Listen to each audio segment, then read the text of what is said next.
bem-vindo a mais um Por Dentro da Magistratura. Uma iniciativa da Escola Superior da Magistratura de Mato Grosso, que tem por objetivo conhecer experiências e condutas de magistrados a partir de situações pessoais durante a carreira, suas opiniões, escolhas, relacionamentos sociais e institucionais, com o intuito de transmitir tudo isso na forma de orientação ou recomendação a magistrados e também magistradas.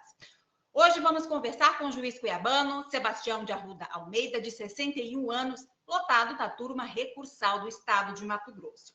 Ingressou na magistratura estadual no ano de 1992 e, desde então, jurisdicionou várias comarcas: Alta Floresta, Colíder, Peixoto de Azevedo, Araputanga, Mirassol do Oeste, Tangará da Serra, Diamantino e Cuiabá, especificamente no antigo Juizado Especial do Porto.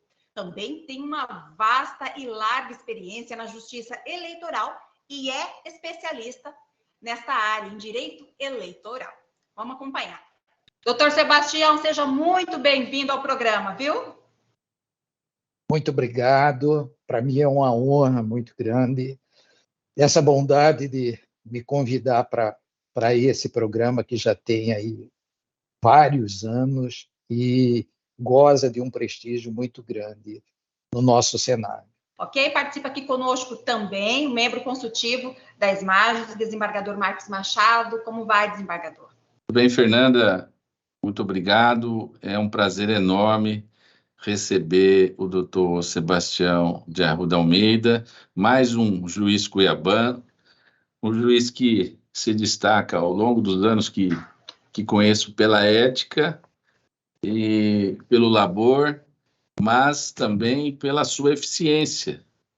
Eu estou impressionado com a atuação, desde janeiro, o conhecendo mais detidamente no sistema de juizados especiais, que se envolve não só com a atividade processual propriamente dita, mas preside comissão de jurisprudência e doutrina e é um colaborador de excelência na produção de pensamentos, sobretudo enunciados e súmulas, que hoje nós podemos anunciar, né, que está já disponíveis a toda a Justiça Estadual, um conjunto de normas orientativas que foram por ele coordenadas. Muito obrigado pela presença, doutor Sebastião. Muito obrigado.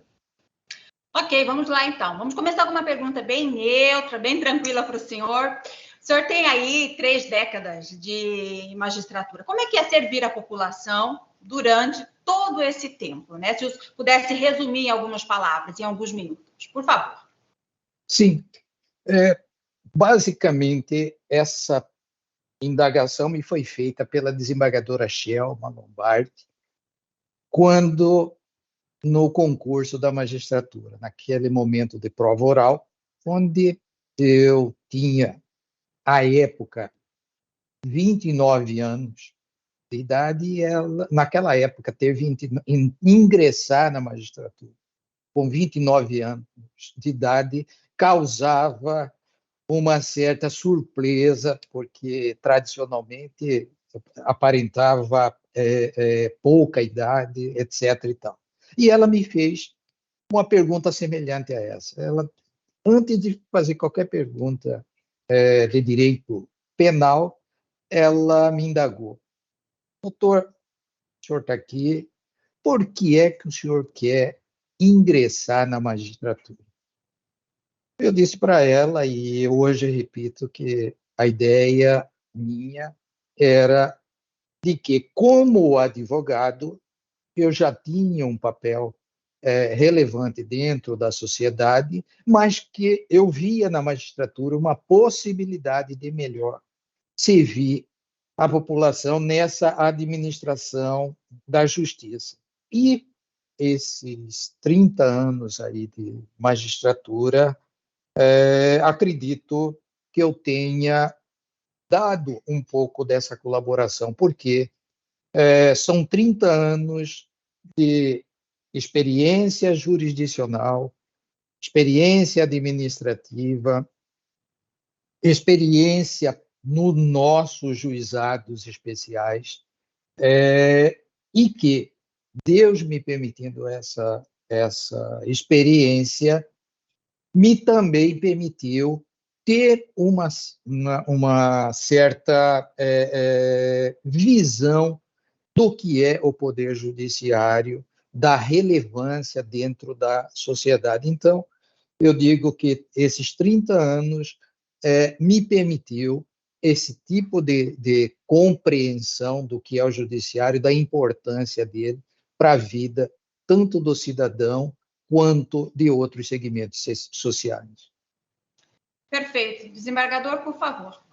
Nós vamos entrar agora, doutor Sebastião, num bloco que é a justificativa do convite da escola, a sua destacada atuação nos temas de juizados especiais. Eu gostaria de formular algumas indagações em sequência para entender essa dinâmica de funcionamento, mas a sua visão, a sua escolha, propriamente, de se dedicar a tempo. Hoje ingressa, embora já esteja há algum tempo nas turmas recursais, né, mas efetivamente o tribunal constitui 3 turmas permanentes e o senhor é o mais antigo das turmas, preside uma delas e coordena, por ser o mais antigo, os 11 juízes que foram, eu chamo de promoção, né, que foram removidos, né, para constituir, chamo de promoção porque é um grau acima, né, obviamente, da decisão monocrática, né, um colegiado, mas eu gostaria de entender desde o início.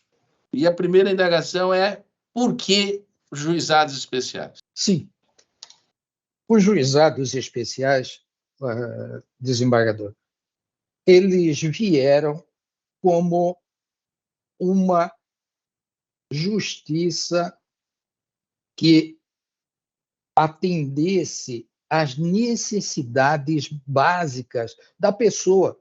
Quando eu falo da pessoa, do cidadão, é porque o nosso direito processual, principalmente o direito processual civil, ele, de sabência geral, ele é muito caro, ele é moroso, ele dificulta, de uma certa forma, o acesso à justiça, e, com isso, não acompanhou a evolução da nossa sociedade como um todo. Globalização, informação, tecnologia, novos direitos, direito do consumidor, direito ambiental.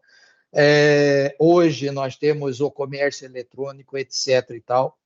E essa camada da sociedade que precisa, que necessita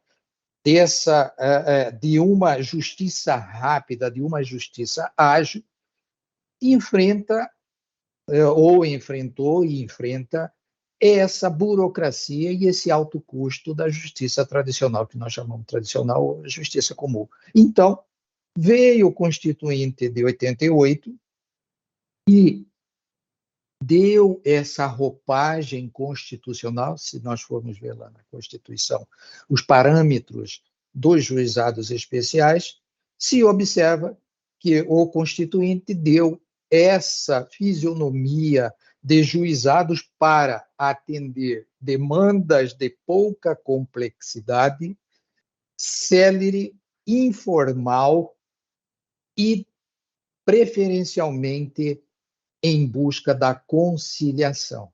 Então, posso dizer que os juizados especiais é um segmento nosso da justiça brasileira para atender a esse público. E quando eu falo desse público, desembargador, Fernanda, não é o público que ainda se fala que é carente de recursos financeiros. Não é somente esse público. Nós também, hoje, no final da tarde, vamos dizer assim, com esse calor cuiabano que nós temos, o ar-condicionado nosso deu um problema e estava na garantia e precisamos trocá-lo imediatamente. É para isso que servem os juizados especiais. Não há possibilidade de querer que esse cidadão, que nós mesmo, aguardemos a burocracia da justiça tradicional para, sabe lá quando, sair uma liminar, a citação através de oficial de justiça, enfim, a demora toda. Não, os juizados é para isso. É para nossa colaboradora doméstica que teve um problema lá com a máquina de lavar, imediatamente ser solucionado. Então, resumindo, para isso, essa é a finalidade dos juizados especiais, atender aos bens jurídicos primários da pessoa humana. Doutor Sebastião, o senhor fez carreira no interior, veio para a capital e, em algum momento da carreira, optou, escolha própria, para o sistema de juizado especial. De lá não saiu. Tá? O tribunal, como eu disse publicamente algumas vezes, lhe espera, né? Com certeza, pela sua capacidade técnica e conduta exemplar. Mas eu queria saber a motivação pessoal, porque me parece que, e aí é uma opinião muito particular, eu queria até que Vossa Excelência rebatesse, se assim discordar. O sistema de juizado, claramente, ele prevê as suas próprias turmas, né? Mas eu sempre entendi que a natureza dessas causas, em primeiro grau, elas deveriam prever os seus recursos para o tribunal. E lá tem uma Câmara especial, por exemplo, para tratar matérias do juizado especial, como nós temos Câmara de Direito Público, né? Os tribunais de grande porte têm câmaras, por exemplo, de direito ambiental, de direito à saúde, né? Tem câmaras que tratam só de tráfico de drogas, e por que não uma Câmara para se tratar de todos os recursos oriundos dos juizados especiais? Hoje, tanto verdade que nós colocamos aqui 12 juízes em 3 turmas recursais. Mas a minha indagação é essa, até porque implica na sua própria carreira. Não sei se o sistema acaba lhe distanciando da justiça comum e lhe coloca uma disputa com outros que estão diretamente mais, inclusive, sendo convocados pelo tribunal, embora nós sabemos que pelo menos 5 desembargadores, 2 desembargadoras e 3 desembargadores, se não me falta a memória, passaram naturalmente pelos juizados especiais e hoje estão no tribunal. Então, a indagação é essa, da sua escolha, do grau recursal e da possível distanciamento da carreira em relação ao tribunal pela opção do sistema de juizados especiais. Sim. Eu conheci o sistema dos juizados ainda no interior, 94, que era ainda o juizado especial de pequenas causas, e fui observando, como eu trabalhava nesse sistema, fui observando realmente a eficiência na solução do problema e não na solução do processo. Vou me permitir dar um exemplo. Me lembro, em Alto Paraguai, nós tínhamos um posto de atendimento em Alto Paraguai e eu trabalhava em Diamantina.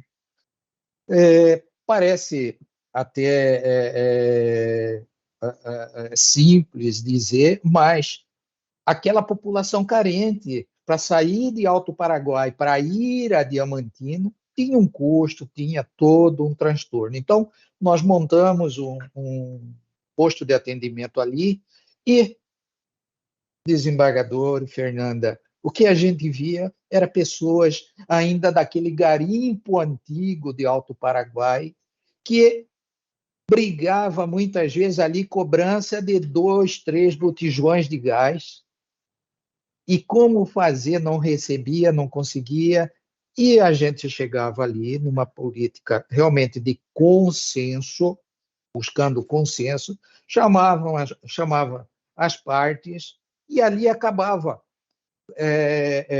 se entabulando um acordo, porque sociedade, ali todo mundo vizinho, todo mundo conhecido, nós, como eu disse, de repente, por causa de um botijão de gás, se podia ocorrer uma morte, uma inimizade. Então, eu comecei a ver esse tipo de efetividade E fui me entusiasmando, desembargador, posso dizer, por exemplo, Tangará da Serra, eu, respondendo pelo juizado, acabei, à época, instalando um posto de atendimento dos juizados especiais em Campo Novo do Parecis, que posteriormente evoluiu para a comarca. Diamantino, também montamos um posto de atendimento em Nova Mutum, que também virou comarca. Com isso, como eu disse, sempre, eu acho que no meu caminho, e Deus está sempre presente, me encaminhou para esse tipo de segmento, me estimulou a esse tipo de segmento da justiça. Quando eu vim para Cuiabá em 99, junho de 99, tinha duas opções. Eu poderia ir para uma vara comum na Várzea Grande e nos juizados especiais aqui de Cuiabá, juizado do Porto. Eu optei por vir para Cuiabá, até porque, curiosamente, como o senhor bem pontuou aí, eu sou cuiabano, mas tenho raízes em Várzea Grande. Falei, eu não vou para Várzea Grande, porque lá eu seria o Sebastiãozinho, filho da dona Luzia, e muitas vezes incompreendido nas decisões, o senhor sabe muito bem disso, né? Se mistura amizade com o trabalho profissional. Então, eu vim para cá, junho de 99, aquela época, quem vinha para o juizado, cumulava com a turma recursal, eram 3 turmas recursais que tínhamos na época, o serviço era cumulativo, mas era um serviço pouco. E aí eu sou dessa fase, o desembargador Carlos Alberto me chama de Jurássico, porque desde essa época, para o senhor ter uma ideia, eu sou da época ainda, eu convivi, partilhei com o saudoso doutor José Lima Rodrigues, César Francisco Bassan, e todo esse pessoal que o senhor disse aí, de 5 desembargadores, nós trabalhávamos, éramos do sistema dos juizados e trabalhávamos também na turma recursal. Período de desbravamento, verdadeiro período de desbravamento, porque, como também pontuado, quem ia para o juizado, perante o tribunal, por haver esse distanciamento que o senhor disse, naquela época era muito mais acentuado. Dizia que o juiz que ia para o juizado, ou ele não queria trabalhar, ou então ele era juiz incompetente. Então, queria ficar no juizado, mas essa imagem foi modificando ao longo do tempo. Por quê? Porque, coincidentemente ou não, alguns juízes de juizado foram sendo convocados para auxiliar no Tribunal de Justiça. Exemplo, o desembargador Carlos Alberto, Maria Aparecida, Dirceu e outros. E foram observando, desembargador, que não era bem assim, que o juiz de juizado, muito ao contrário, ele tinha capacidade, sim, tanto na órbita administrativa, criativo, porque uma das características de ser juiz de juizado é ter criatividade. Quem é juiz de juizado não pode ficar engessado em formalidades, muito ao contrário, você tem que ter a criatividade para atender a essas pessoas menos favorecidas. Mas, retornando, nós, então, com esses colegas que foram convocados para auxiliar, para convocação esporádica nas câmaras, eu também tive essa oportunidade. Em 2005, eu fui convidado para ser juiz auxiliar da presidência, 2007 da corregedoria, e convocado, me recordo, para um mês em uma das câmaras em que o desembargador Leônidas saiu de férias, era para um mês. Na verdade, eu fiquei 2 anos e meio ali convocado, e graças a Deus foi um trabalho muito bom, e por isso é que eu fiquei, e digo que não tenho nenhum arrependimento de ficar nos juizados, porque hoje os juizados tomou essa dimensão, essa grandiosidade, essa importância, é bom que se diga, principalmente quando nós vemos aí o juizado especial da Fazenda Pública, que atende essa grande massa do funcionalismo, de saúde, ambiental, enfim. Estou muito feliz, sou muito feliz. Com relação à turma recursal, como eu disse, eu comecei lá, chegamos em 2011, foi criada apenas a turma recursal única, não conseguiu atender toda essa demanda. 2015, isso eu ajudei como colaborador a idealizar as turmas recursais temporárias para nós atendermos. 2011 começaram as turmas, 2012 nós tínhamos 10.000 processos distribuídos, 2013, com o incremento dos juízes leigos, já foi para 20.000 processos, dobrou o número de processos na turma recursal. Em 2015, nós estávamos com 25.000 processos. Por isso, foram criadas, idealizamos essas turmas recursais temporárias, mas ficamos aí 8 anos até hoje.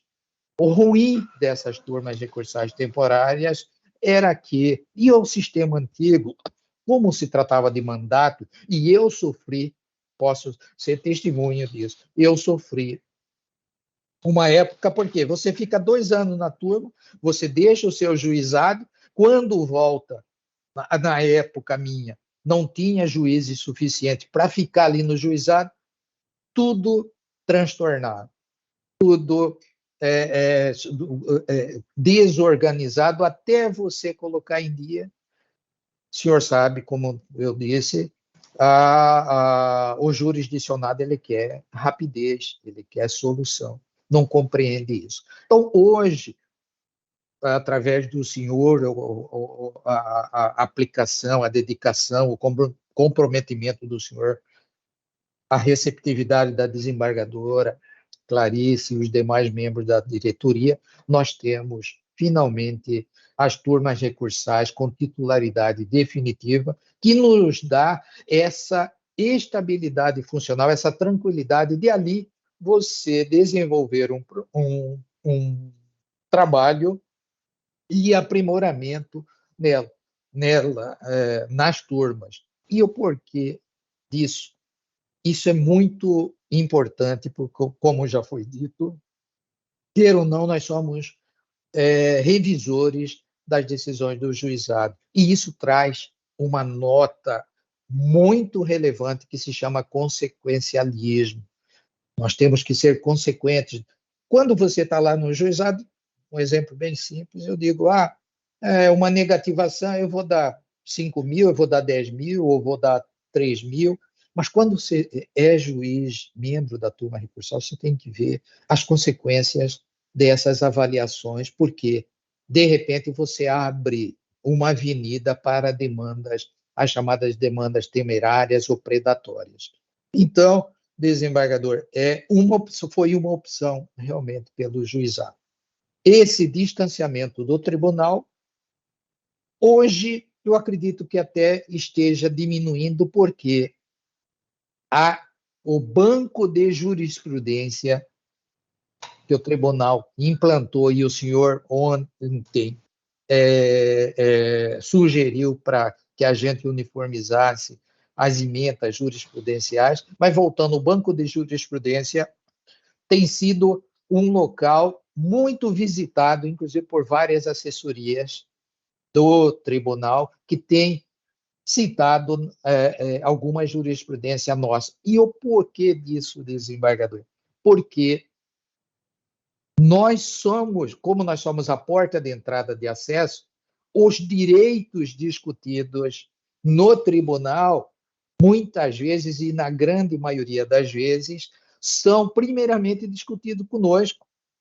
Então, quando chega ao tribunal, é porque aquela demanda foi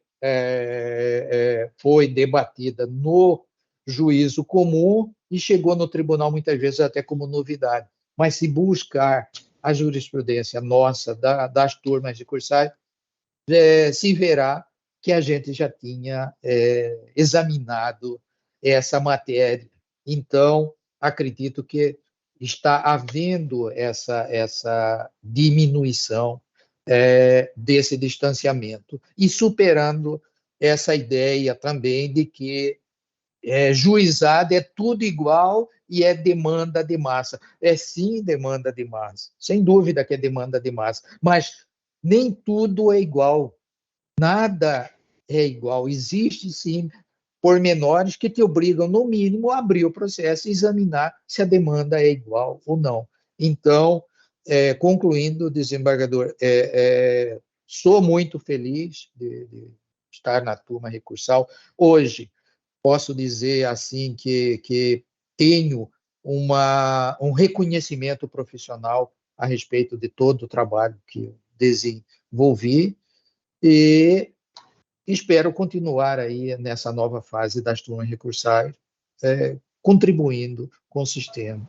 Doutor Sebastião, eu estou me desafiando à frente da supervisão, porque na minha carreira, não que eu não aplicasse a lei dos juizados, o fiz, sobretudo na área criminal, quando promotor, e é interessante que a minha promoção para chamá-los assim, para entrância especial, né, foi nos juizados especiais. Eu acabei sendo designado para frentes que o Ministério Público criava de trabalho, um grupo para ingressar com ações de improbidade na época da máfia do fisco, não sei se o senhor se recorda. Depois me conduziram para o GAECO, né, para o crime organizado. Então, eu acabei não assumindo os juizados especiais. E depois de um tempo de executivo, quando eu volto, o procurador-geral diz assim: eu preciso de você no combate ao tráfico. Então, eu não tive experiência verdadeira.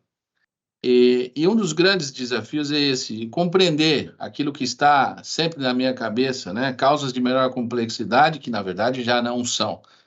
E Vossa Excelência deu exemplo aí de algumas competências que, a meu ver, ampliaram os limites de concepção inicial.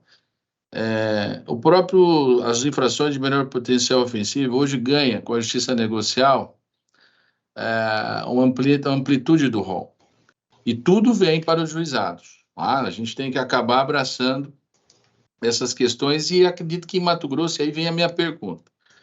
E aqui a gente está para debater com criticidade, não é? Sem preocupação, obviamente, de agradar A, B ou C. Mas eu, quando olhei para dentro da supervisão e enxerguei dois núcleos, não é? O núcleo de conciliação, de mediação e conciliação, não é? No PEMEC, e o NUG-JUR, o Núcleo da Justiça Restaurativa, eu não compreendi, sinceramente, por que não se ampliou o sistema de juizados, fragmentando que seja, ou departamentalizando, né? Criando, na verdade, segmentos,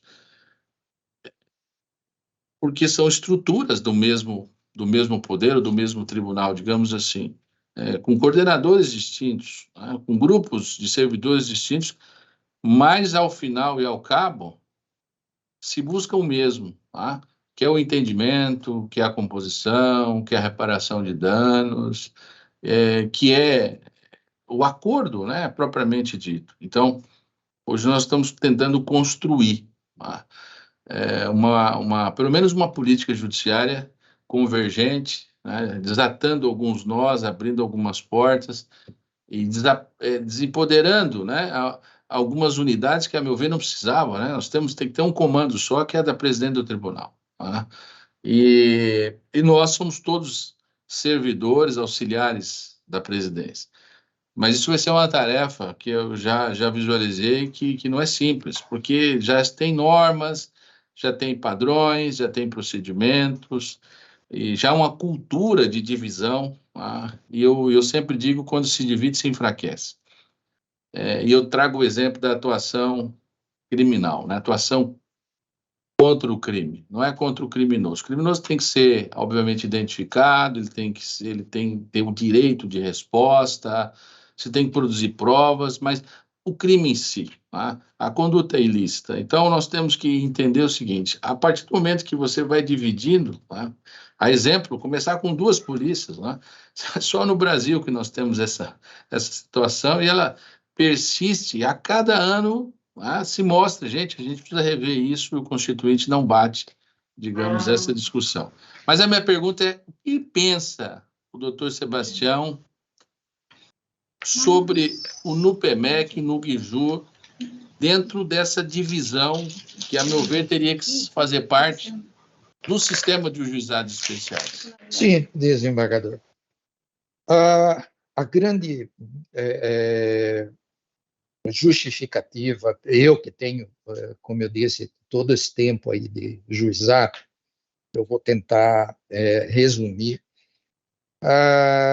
Se percebeu que a Constituição, que a conciliação não vinha bem sendo implementada no seio da sociedade e através dos juizados especiais, a demanda muito grande, os conciliadores também sem a expertise, porque hoje, o senhor muito bem sabe, o conciliador, juiz leigo, passa por um processo de treinamento, existe um método a ser observado, e com isso se pensou, não foi Mato Grosso, foi a nível de CNJ mesmo, à época, me lembro, 2006, 2007, a época da ministra ainda Ellen Grace, num segmento que se dedicasse a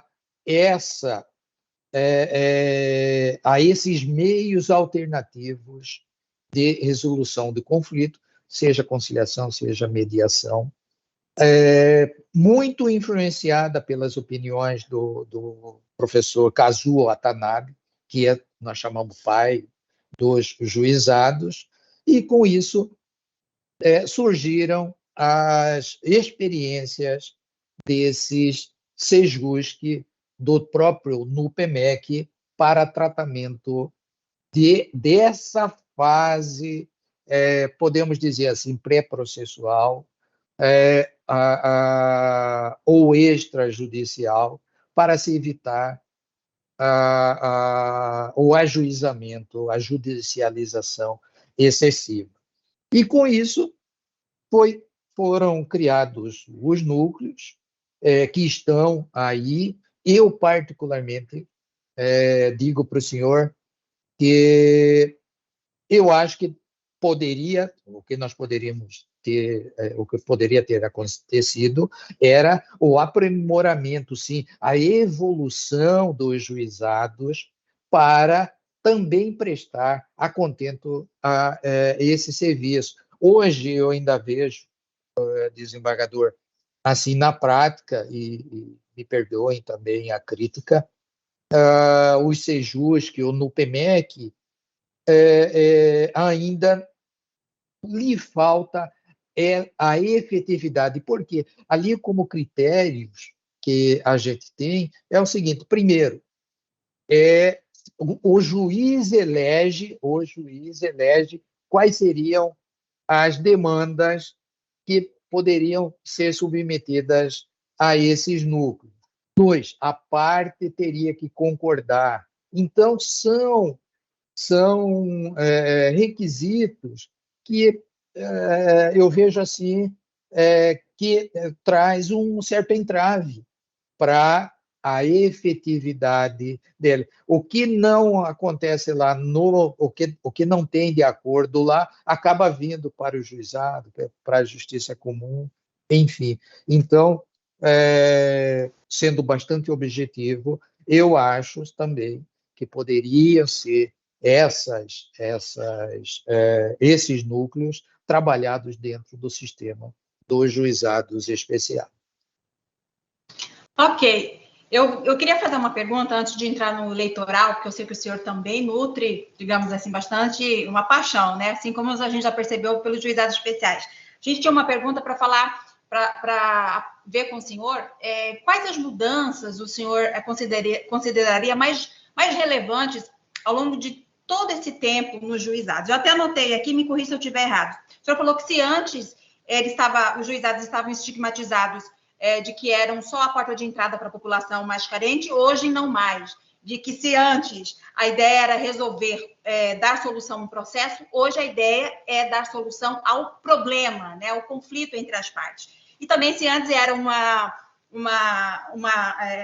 porta da justiça relacionada somente à demanda de massa, hoje não mais. Eu acho que o senhor acabou respondendo a essa pergunta. Mas vamos lá, vamos falar sobre justiça eleitoral. O senhor também tem bastante experiência nessa área, foi um dos responsáveis pela implantação das zonas eleitorais, foi juiz eleitoral por alguns anos e também juiz membro do TRE do Estado.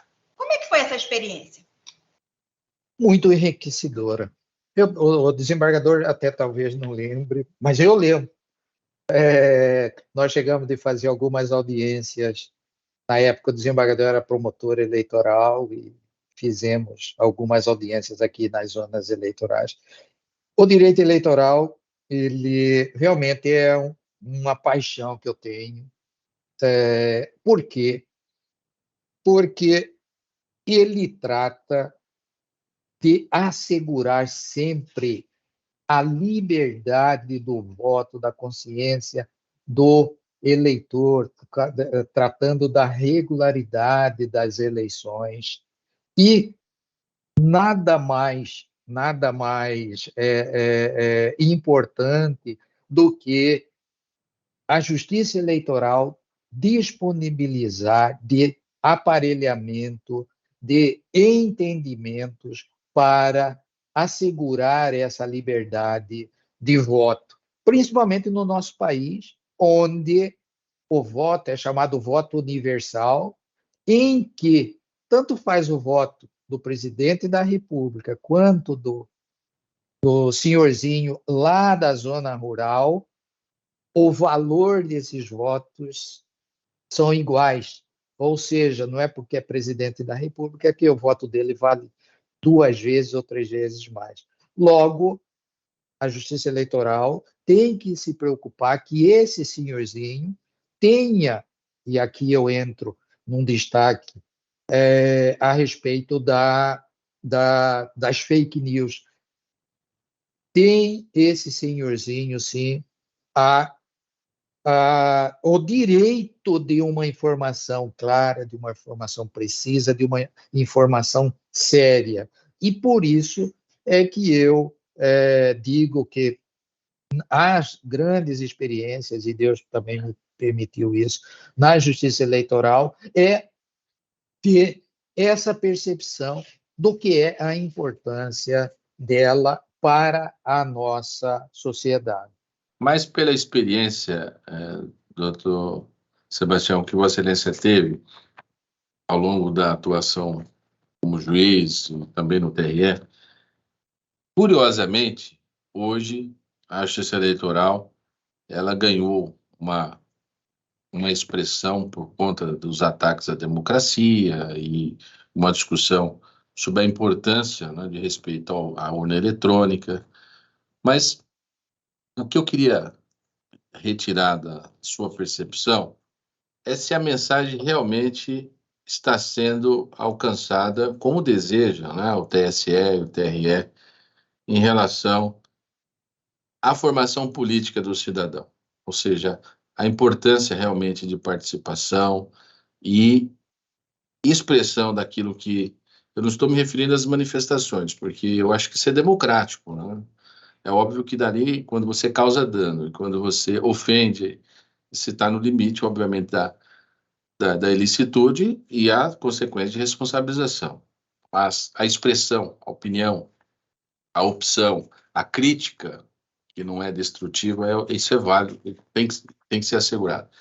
Mas nós estamos realmente fazendo um papel bom de comunicação, ou seja, nós estamos sabendo nos comunicarmos com o eleitor tem compreendido essa preocupação da Justiça Eleitoral? Desembargador, nós estamos num processo evolutivo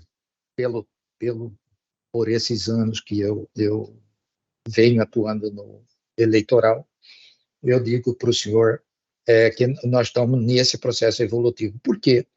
Porque até então a Justiça Eleitoral, o que se tinha de tônica dela era que ela se preocupasse apenas em fazer a eleição. O que era fazer a eleição? Realizar os atos preparativos, preparar a urna, preparar mesário, transporte de urna, etc. e tal. E também a legislação não permitia uma atuação mais eficaz, mais apurada. Tanto é assim que quem já trabalhou, e o senhor já trabalhou no eleitoral, você tinha aquele slogan de que Justiça Eleitoral só trabalha até o dia da diplomação. Acabou a diplomação, acabou a Justiça Eleitoral.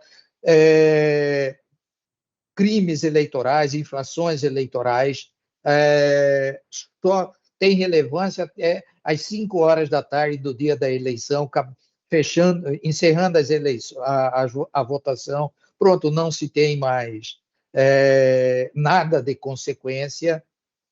E, como eu disse, a legislação realmente limitava a atuação da Justiça Eleitoral. Isso está ocorrendo essa evolução com relação à comunicação.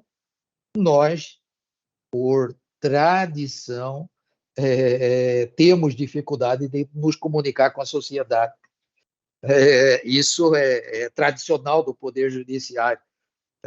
Quando eu fiz o meu concurso, eu acredito o senhor, o juiz só fala nos autos, não pode se pronunciar com risco de contaminação, etc. e tal. Mas hoje, e talvez agora eu chamo também os juizados especiais, a atividade social nossa que nós temos, e também dos juízes de uma forma geral, a comunicação com a sociedade, participação do juiz dentro da sociedade tem permitido uma evolução, sim, da justiça eleitoral. E vemos isso, posso dizer, desembargador Fernanda, nas últimas eleições em que o TSE, liderado pelo TSE, tem feito massiva campanha de esclarecimento aos eleitores. Quem não está no TRE muitas vezes não tem conhecimento, mas nós constantemente tem sido realizados alguns congressos, algumas reuniões envolvendo a sociedade, envolvendo os partidos políticos, candidatos, tratando de temas da justiça eleitoral. Um exemplo da propaganda eleitoral que eu coordenei aí nos últimos tempos, em que, diante da complexidade do jogo político eleitoral, todo mundo sabe aí nesses últimos tempos essa polarização, essa radicalização que aconteceu e que acontece ainda no nosso país, por incrível que pareça, nós tivemos menos representações eleitorais, a punição na propaganda eleitoral, do que anos anteriores. E o porquê disso? Não é que nós somos mágicos ou melhores do que ninguém. Não, mas aproveitamos os canais de comunicação, e nisso a imprensa nos ajudou muito, sempre deu muito respaldo, e a gente passando para a sociedade o que podia, o que não podia, o que trazia de consequências, e também nesse combate institucional das fake news, desses ataques à justiça eleitoral. Então, eu posso dizer para o senhor que, se nós não estamos num momento ideal de comunicação eficaz, mas nós estamos progredindo e a cada eleição isso tem apresentado um resultado altamente positivo. Ok. Queria falar agora um pouquinho sobre a experiência que o senhor também tem em relação à área de gestão. O senhor foi juiz-diretor de fórum, foi juiz auxiliar em algumas das administrações aqui do Tribunal de Justiça. O senhor acredita que essa experiência, digamos, do outro lado da ponta, né, ajuda de alguma maneira a entender melhor como é que funciona essa engrenagem, essa máquina do judiciário? Sim, sem dúvida alguma. Aliás, toda experiência, né, todo desafio traz resultados positivos, seja negativo, mas traz resultado. A primeira experiência minha, também, aqui se me permitir, na época, eu fui chamado pelo desembargador Salvador Pompeu para se eu queria instalar a comarca de Araputanga. Desembargador, sem problema, vou instalar, era juiz substituto. Então tudo bem, o senhor pode providenciar. Vindo ao tribunal, marcou a instalação da comarca, vim ao tribunal, pasmem naquela época. O tribunal só me deu um modelo de ata, uma relação de material do que eu tinha que providenciar lá na unidade judiciária e entrar em contato com a prefeitura e ver a respeito de elemento humano. Isso era o que se passava para o juiz que estava iniciando a carreira. Fomos para lá e conseguimos, através de todas as dificuldades, conseguimos um material humano, eram servidores da prefeitura. Para que você tenha uma ideia, nosso oficial de justiça era o motorista da caçamba, né, que recolhia lixo e tal. Fizemos um trabalho para explicar o que é justiça, o que é processo, o que se trata de autos. Que autos? O que é isso? E a gente foi explicando, e instalamos a comarca, e logo em seguida veio o concurso público para todas as áreas, fizemos o concurso público.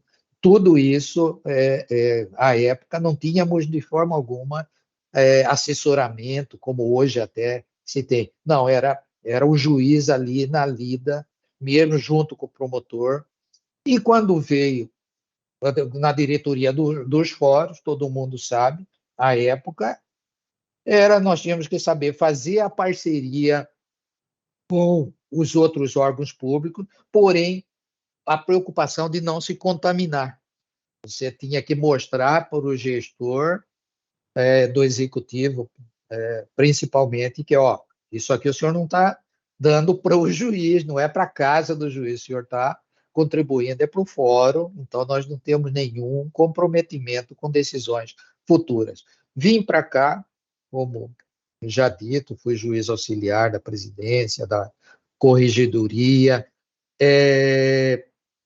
tive a grata experiência de ser o coordenador dessa terceirização dos serviços de conciliação, de juiz leigo, de enfermeiro, médico, psicólogo. Por quê? Esse foi um grande desafio à época, porque o tribunal estava trabalhando com limite de gasto de pessoal. E como nós poderíamos fazer para diminuir esse limite de gasto? E foi onde surgiu a ideia da terceirização disso aí. A gente estudou bastante, é óbvio, tudo com estudo, e propusemos, e foi acolhido, e está aí. Saiu da nossa folha de pagamento esse pessoal. Tivemos também algumas atuações com relação aos regimes disciplinares, seja de servidor, seja de magistrado. Enfim, com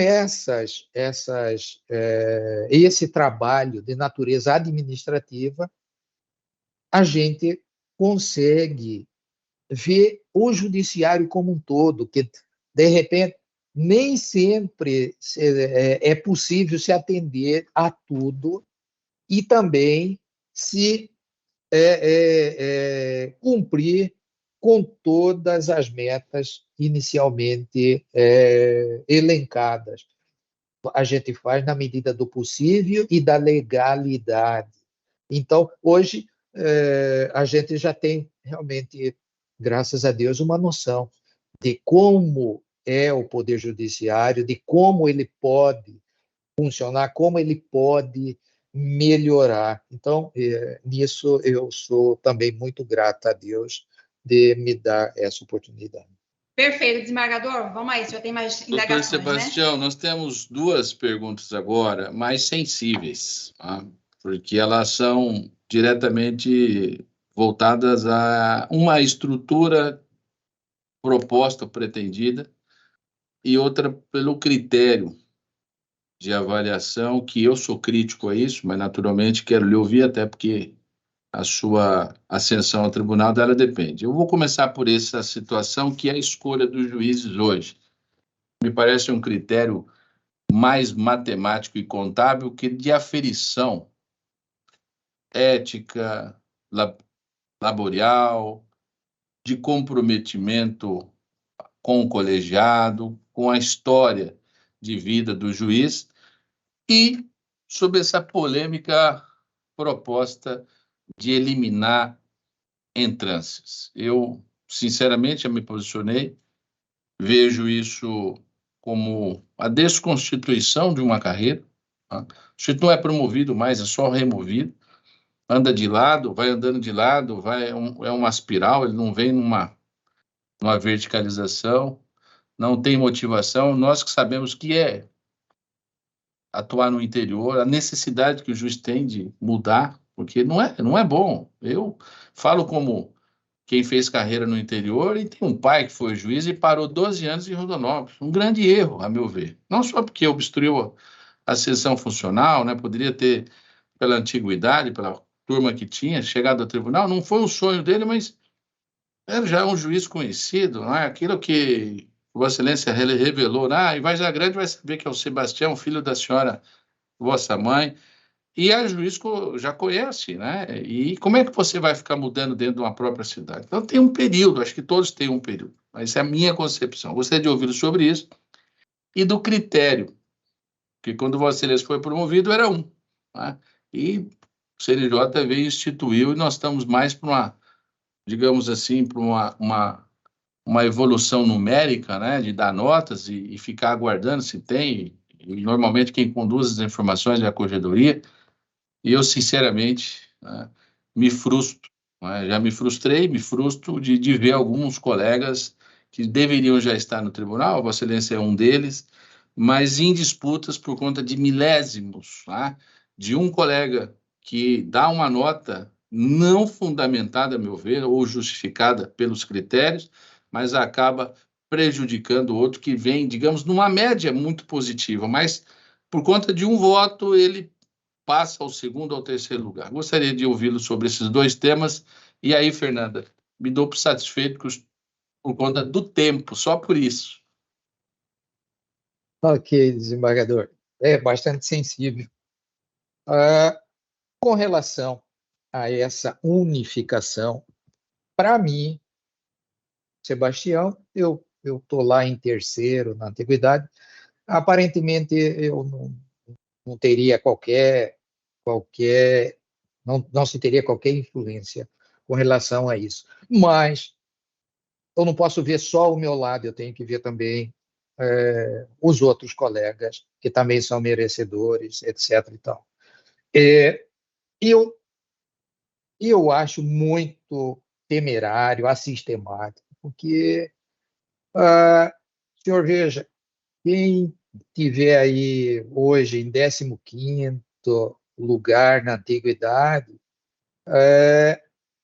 para aguardar a antiguidade para uma promoção, vai muito tempo, porque nós sabemos que as promoções são alternadas, merecimento, antiguidade.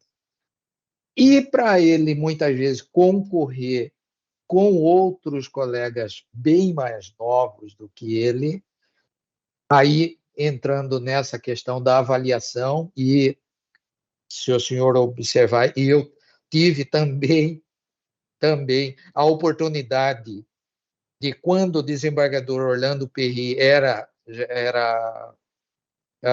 corregedor, a gente montou ali, ele montou uma comissão que a gente coordenava para rever esses critérios de avaliação na promoção, principalmente por merecimento.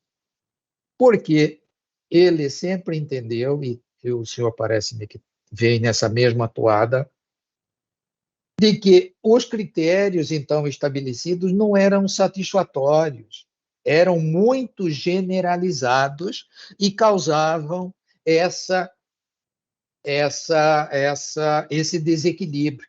Um exemplo bem simples, desembargador, e eu falo de mim. Eu sou do juizado, eu produzo, se o senhor pegar 2 anos, consigo produzir 8.000, 10.000 votos ou sentenças. O colega do tribunal do júri, ele é uma sentença, talvez, por mês, porque ele está no tribunal do júri. Ou seja, quantitativamente é uma desigualdade. Agora, isso não tira também a importância do meu trabalho, porque eu consigo também dar vazão da prestação jurisdicional célere. Então, são variáveis ainda que, no sistema de avaliação, ela é comprometida. Isso que o senhor disse, e eu mesmo já passei por isso, faz parte do sistema de avaliação, mas a gente vem com uma média de 9,95, 90, 80. De repente, um desembargador lá, não estou questionando a opinião dele, me dá 60. Você não consegue mais recuperar ou compensar isso. E as informações que são passadas pela corregedoria e tal, a gente vê que fala, poxa, mas que incongruência que é essa? Será que ou na maioria da média na maioria das vezes, das avaliações, você vem com uma média razoável e, de repente, você é jogado lá embaixo. Então, é o sistema, desembargador. Eu não tenho nem, assim, condições de formular uma crítica, eu só desejo que isso evolua, que isso melhore para que se tenha uma avaliação e uma escolha mais equilibrada, mais justa. Sim. Então, lá, eu pessoalmente sou contra, eu acho que não será contraproducente essa unificação de entrância, e com relação à avaliação, a gente só espera que melhore esse sistema aí. Doutor Sebastião, nós temos que encerrar, não temos um tempo para isso, mas, além do meu agradecimento, destaco a vossa serenidade e temor a Deus, que são atributos que me faz admirá-lo cada vez mais, né? Que mantém, né, essa postura anos após anos, com todos os embates, todas as curvas, né, eventualmente, que a carreira lhe oferece, né? E mesmo assim se mantém com essa coesão, com essa coerência, e sempre que pode, citando a presença de Deus, Jesus Cristo, em seu caminho. Nós queremos poder ter juízes com essa configuração, com essa moldura humana de Vossa Excelência. Muito obrigado. Muito obrigado, desembargador Fernanda. Quero mais uma vez renovar aqui meu agradecimento pela bondade dos senhores em me convidar, porque temos outros colegas excelentes também, mais até do que eu, mais capacitados, mas a gente pôde conversar um pouco e eu dizer alguns posicionamentos a respeito da magistratura, da minha vida pessoal, e só encerrar dizendo o seguinte, que tudo isso sem Deus é nada. A verdade é essa. Então, eu só espero que Deus continue me orientando, me conduzindo, porque tudo isso aqui, na minha visão, a minha missão, é para cumprir a vontade dele. E fico muito feliz dele ter me escolhido para cuidar dos pequeninos dele. Lá nós temos na Bíblia, o desembargador melhor do que eu, aonde temos os juízes que cuidam dos maiores, das questões maiores, mas também Deus escolhe alguns para cuidar dos pequeninos. E eu fui, e com muita honra e responsabilidade isso aí. Muito obrigado. Ok, a gente encerra então mais uma edição. Muito obrigada ao desembargador Marcos Machado, ao doutor Sebastião. Fica aqui sempre o convite para vocês assistirem as outras edições. Elas estão disponíveis aqui nos nossos endereços aqui embaixo. Até a próxima, pessoal. Tchau, tchau.